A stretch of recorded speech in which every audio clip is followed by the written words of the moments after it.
Okay, so next we are going to discuss your manual muscle testing for your shoulder area.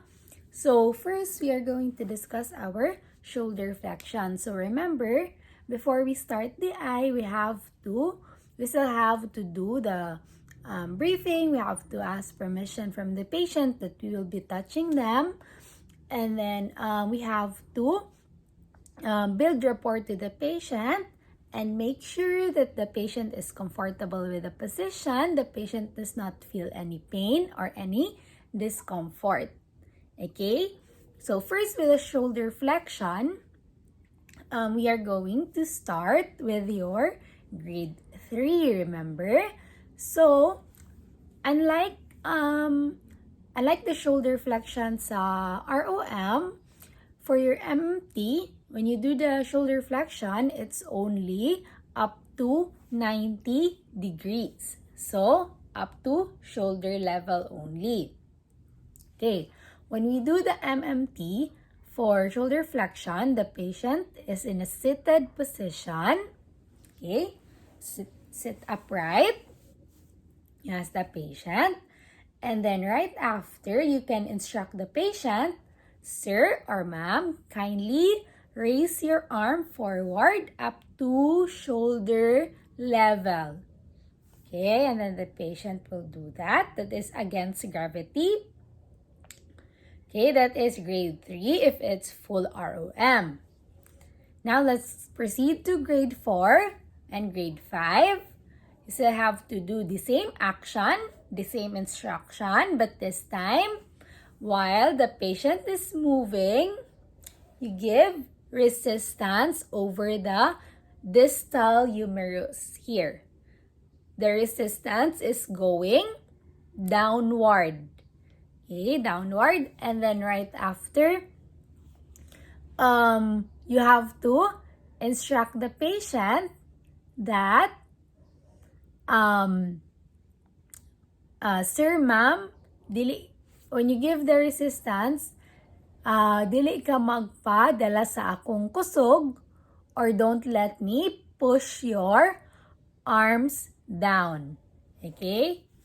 Okay, so for example, you will give resistance na, "Ma'am, don't let me push your arms down because the direction is upward." Okay? Okay. So next, going down, if you will do grade 2 for shoulder flexion, in the book, you could do that. The patient is still in a sitting position. You still give the same instruction without resistance, just like the grade 3. However, if the patient is unable to complete the full ROM, that is your grade 2.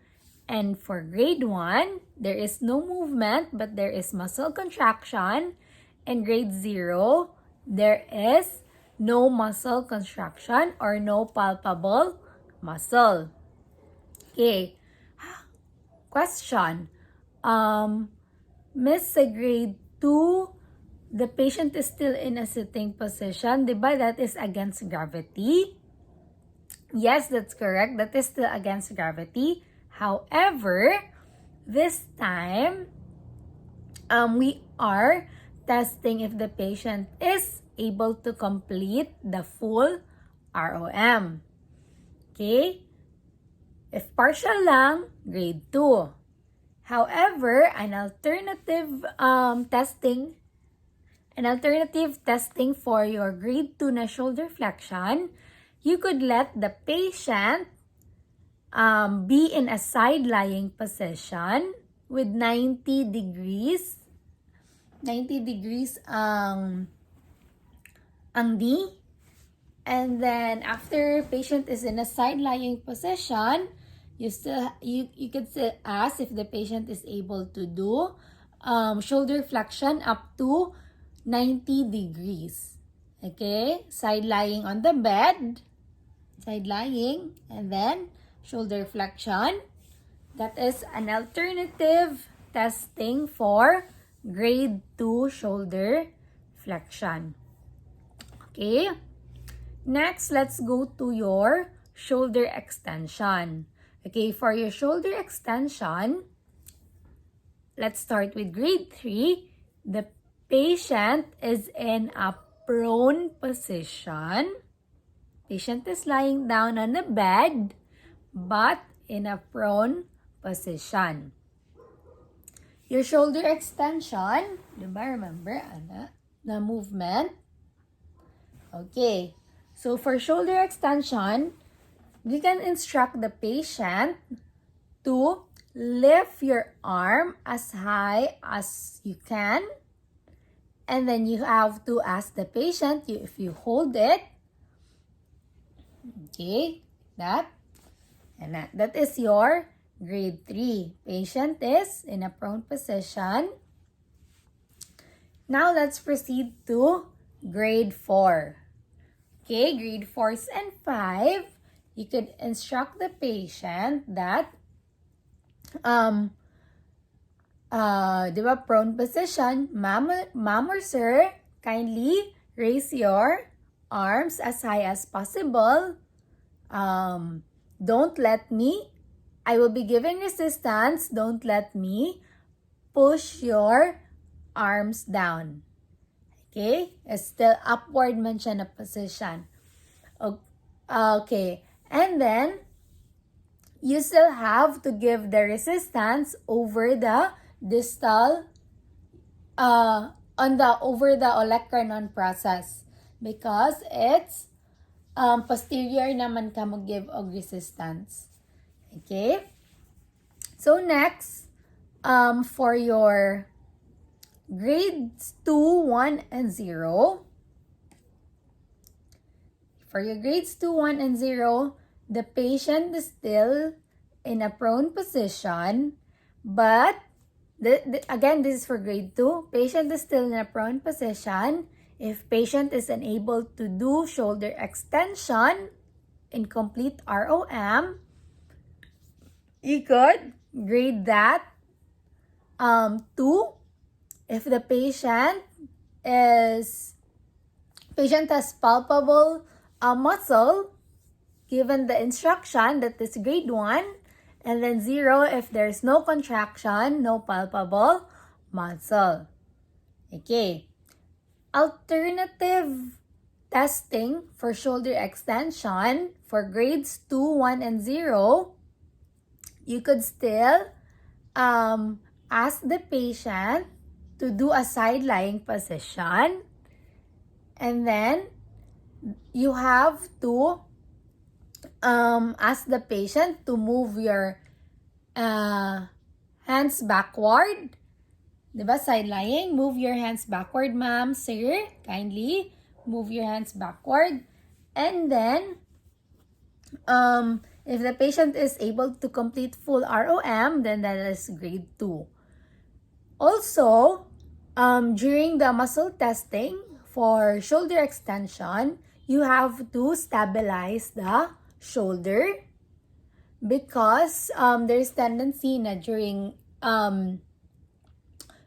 shoulder extension, there might be tendency na mo twist ang body like that, diba? So, you have to stabilize the shoulder as much as possible. Okay, another reminder for shoulder flexion and shoulder extension. Remember, there's an alternative test for grade 2 that you will be asking your patient to do a side-lying position. So, remember, if naka-side-lie a patient, you do flexion, you have to support lang the extremity, the upper extremity, because there might be tendency that we are asking for the patient to do flexion. There might be tendency na move siya closer to the body. So, flexion anta, but if side-lying man siya, mo slide, mo deviate na noan ang upper extremity to the midline, and then dili na siya straight na shoulder flexion or shoulder extension. Okay, Next, we are going to discuss about shoulder abduction. So first is the generic nga shoulder abduction, wherein you will be asking to you will be asking your patient to move his or her arms outside or towards the side. Okay, so let's start with grade 3. The patient is in a sitting position. Your instruction is, ma'am or sir, try to lift your arms to the side, like that, up to 90 degrees only. That is your grade 3. For grades 4 and 5, you will put resistance still over the distal humerus. And then don't forget to give the instruction that don't let me push your arms down. Okay? So next, for grades 2, 1, and 0, the patient can still be in a sitting position. But if it's grade 2, the patient is unable to complete full ROM. And then for grade 1, there's palpable muscle or palpable movement. And then for grade 0, wala jud siya. Okay. For grade 2, there are still two testing na you could do. First is the seated position. Next is to eliminate gravity. You could ask the patient to be in a supine position, lying on the bed, supine position. Still the same instruction. You will be asking your patient to move or to lift his or her arms to the side. And then during the supine position, if the patient is able to complete full ROM, then that is still grade 2. But in a sitting position, again, partial ROM lang siya. Okay. So for grade 1, 2 testing gihapon. Okay, but this time, 'di ba, for grade 1 kay mainly for palpable muscle lang siya. So we have to bring the extremity up, lift na to siya, and then i-support na to iyang elbow. This is for grade 1. And then you will ask the patient to try to hold the position for a few seconds. Diba? Maka-hold siya sa position. And then right after, you could palpate the deltoid muscle or the supraspinatus muscle on the scapula. Okay, that is for grade 1. You ask the patient to hold the position, palpate the muscle if na-ay contraction. And then, another testing is nakasupine ang patient. If it's gravity eliminated, nakasupine ang patient.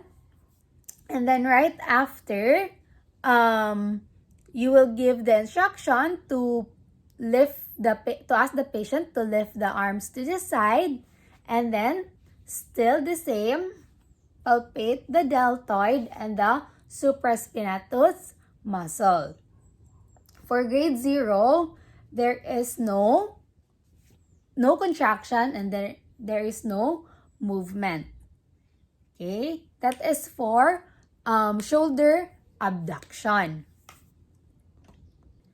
Okay, now let's go to the next type of abduction, your shoulder horizontal abduction. So your shoulder horizontal abduction is like this, abduct, and then this is adduct, horizontal. You move in a horizontal manner. This one. Okay, how do we get the strength of our muscle during horizontal abduction? First, let's start with grade 3. You will ask the patient to be in a prone position on the bed with arms at 90 degrees abducted, and with elbow is nakadangle siya over the edge of the bed. So for example, naka-prone si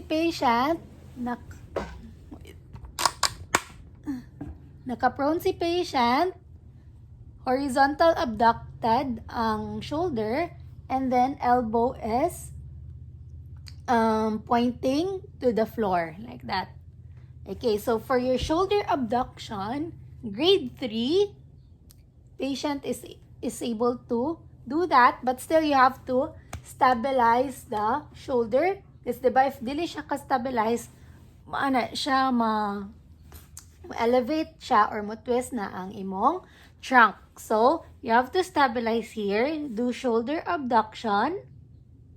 Okay, so if the patient is able to complete ROM without resistance, that is your grade 3 again. So, you can now proceed to grade 4 and 5. So, for grade 4 and 5, the same position with your grade 3 testing, but this time you have to give resistance over the elbow or your near your olecranon process. And then, still the same instruction, ma'am or sir, don't let me push your arms downward. Okay, if the patient, going back to grade 3, if the patient was able to complete that, then we go down with the grade and goes to level 2, 1, or 0. Okay, so for your level 2, 1, and 0, the patient is in a seated position. Okay, seated position, because this is gravity eliminated. Diba? Okay, like that. Okay, so for grade 2 testing, you will ask the patient to do abduction 90 degrees. You support the shoulders, forearm, and then right after, you could ask the patient to move towards the back. Okay, so for that is for grade 2. Okay, for grade 1, for horizontal abduction, you could, diba, naka-horizontal abduct na siya, ni-support ka. The other hand could palpate the muscle. After you give the instruction, try to move back. You palpate the muscle here sa imong axilla, but over the scapula. Here, superior part of your axilla. And then, for grade 0, there is no contraction and then there is no movement. Okay, an alternative test for horizontal abduction for grades 1 and 0, you could let the patient go to sit near a table. So, mo-sit siya near sa table, and then right after, ipatong niya ang iyang arm sa table. So, for example, nag-sit siya. This is the table, patong. And then your instruction is, sir or ma'am, kindly slide your arms towards the back. Okay, so iyan na lang i-slide. Magpa-slide na lang dyan siya sa table sa iyang arms. Okay, so if the patient is able to do that, full ROM, that is grade 2. And then for grade 1, still the same area to palpate. And then grade 0 is no muscle contraction, and then there is no movement. So, the purpose for kanang i-support ang arm sa table is for patients nga very weak, like flaccid na, there might be tendency nga mo go down jud ang ilang extremity. So, instead of giving support to the patient, ipatong na lang siya sa table. Okay, so next movement that we are going to discuss is your shoulder horizontal adduction. So your shoulder horizontal adduction, diba? This is the neutral position. This is the abduction. So adduction is like this. Okay. So actually, for shoulder horizontal adduction, diba, it involves your pectoralis major. So your pectoralis major has two heads man. You have your clavicular head here na area and your sternal head or sternal part here, more in the sternum, because diba this is your pectoralis major. Okay, but your assignment is to study how do we check the MMT for the clavicular head and for sternal head. So for this demonstration, I will be discussing how to test both heads of your pectoralis major. Okay, so the motion of your horizontal adduction during testing both heads of your pectoralis major is the katong most common, wherein you will just do that. Okay, because katong sa clavicular head and sternal head, you can ask the patient to move diagonally, inward or outward. So you have to check your book. Okay, so next, for the position, let's start with the grade 3. The position of the patient is like this.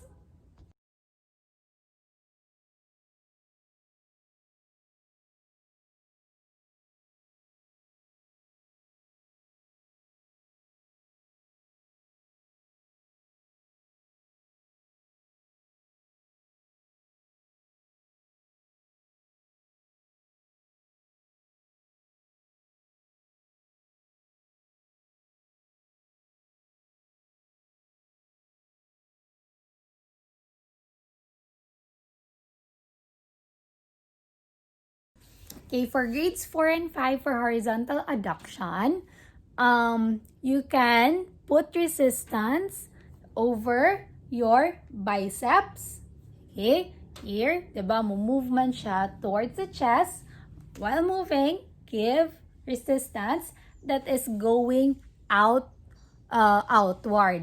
Okay, so you can instruct the patient for grades 4 and 5, move your chest towards, move your arms towards your chest and don't let me push it back. Okay?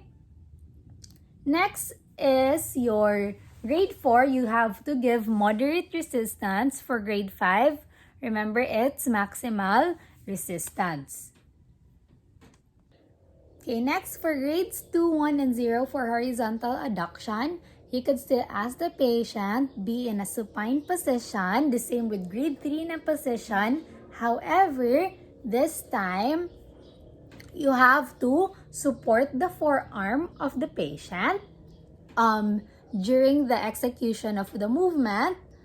Here, diba, supine siya, nakana siya, and then you have to support the forearm if the patient is able to move a partial ROM, then that is grade 2. Alternative testing for grade 2, katong table gihapon. Example, for this is your table, horizontal adduct at 90 degrees, and then you ask the patient to slide towards slide his arms towards his chest, and then if patient is able to complete ROM during a seated position, gravity eliminated, that is your grade 2. And then for grades 1 and 0, either testing position, and then if there's contraction, grade 1, no contraction, that is your grade 2. Now let's go to your shoulder rotation. First, we will discuss your shoulder external rotation. So for shoulder external rotation, there are two testing positions. First is, you could ask the patient do in a short seated position, elbow flex, and then, elbow flex at 90, shoulder is abducted at 90 degrees. That. Diba? Shoulder extension towards up. Okay? Like that. And then, another position is you will ask the patient do prone position on the bed like this. Okay, so another position is the patient is in prone position. The head is turning towards the testing side. Abducted ang shoulder, elbow is flexed at 90 degrees. And then, sometimes you could put a towel here para mo support. And then, for grade 3, you ask the patient to do unsayang makaya. And then, for shoulder external rotation, doesn't mean nga kanang like full ROM. Tama lang siya makaya. And then, grade 3, able to do that against gravity. And then, for grades 4 and 5, you put resistance over the wrist, 2-finger na resistance. It's moderate and maximal. And then right after kay available range of motion lang gyapon siya. However, if you compare it to katong alternative test na sitting ang patient and then abduct, flex ang elbow, and then external rotation, it is still against gravity. Okay, so much achievable ang full ROM. But in a prone position, up to lang unsay available na ROM sa patient. Still the same, in a sitting position, put manual resistance over the wrist. And then for grade 4, moderate resistance. For grade 5 is maximal resistance. Next, for grades 2, 1, and 0, for your shoulder external rotation, the patient is in a prone position. Okay, like this. Prone position ang patient. And then, the shoulder is over the edge of the table. Na nakabitay siya. Like this. Nakabitay na siya. And then, after siya nagbitay like that, your instruction to the patient is turn your palms outward. So, mo external rotate, like turn your palms outward like that. External rotation. Okay, outward facing to the side ang palms, okay? Okay, so for grade 2, if the patient is in that position, prone and nakabitay, if available, completes available range of motion, that is grade 2.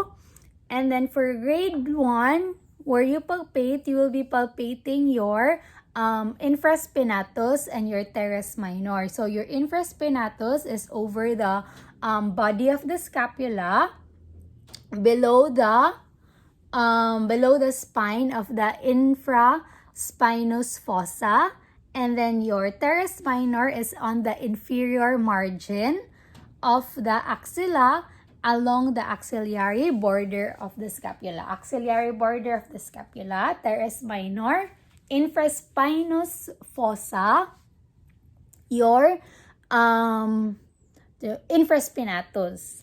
Okay? Okay, for grade 1, there's palpation of your muscles. And then for grade 1, for example, on that position, kato naka-prone siya and then nagbitay siya, and then you give the instruction to the patient na, sir, kanang turn your palms facing outward, and then wala sad kayo ma-feel na contraction. Actually, you could just turn the extremity outward na, diretso nimo i-turn, and then you will ask the patient to hold the position, externally rotate, And then you will ask the patient to hold and then palpate the muscles over the axilla border and the infraspinatus at the back. Okay? So, i-turn siya and then i-palpate. Okay, lastly, for the shoulder internal rotation of the patient, you will be asking your patient to do a prone position on the bed. Actually, murag same lang siya ni external rotation, but there's difference on the position of the elbow. Okay, so it's like this for grades 3, 4, and 5. Okay, ask the patient, do prone position.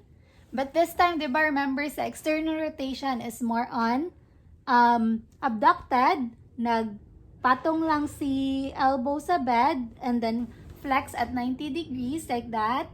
But this time, sa internal rotation is horizontal, 90 degrees abduction ang shoulder.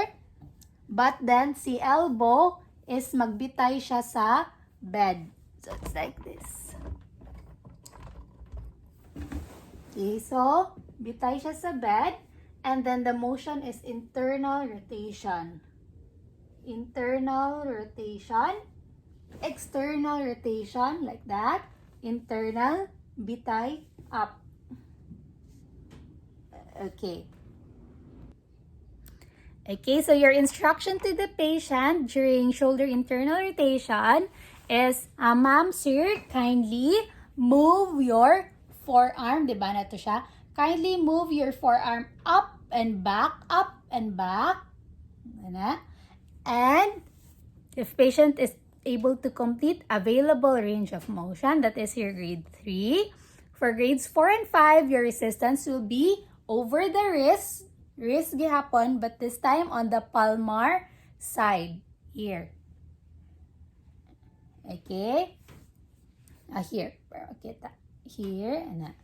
Okay, so, and then next, if patient is able to complete ROM, complete available ROM over moderate resistance, that is your grade 4, and then maximal resistance for your grade 5.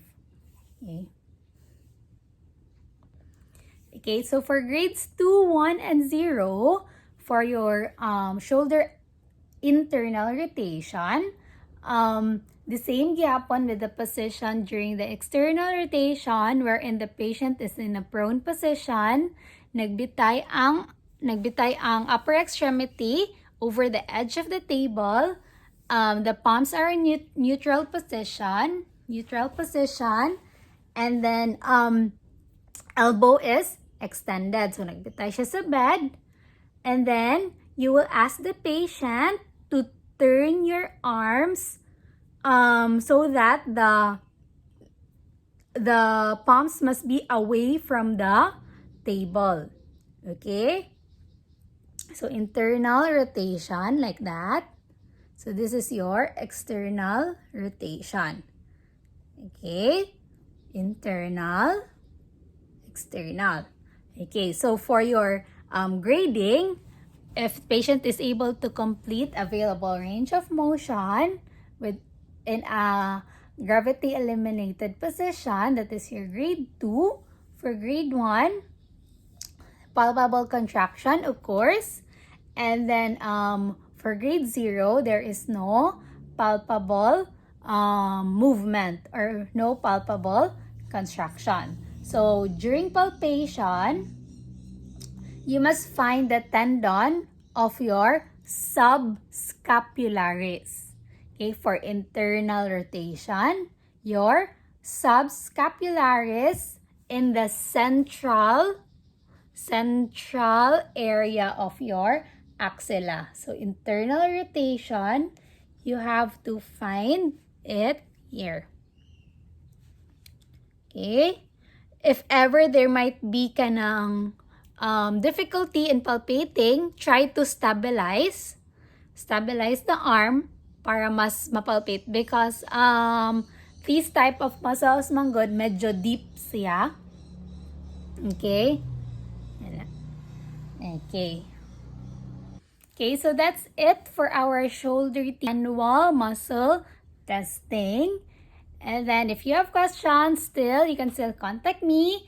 And then through WhatsApp or you can email me for clarification. For your reference, check your Daniel's na book. You could check the illustrations on your book.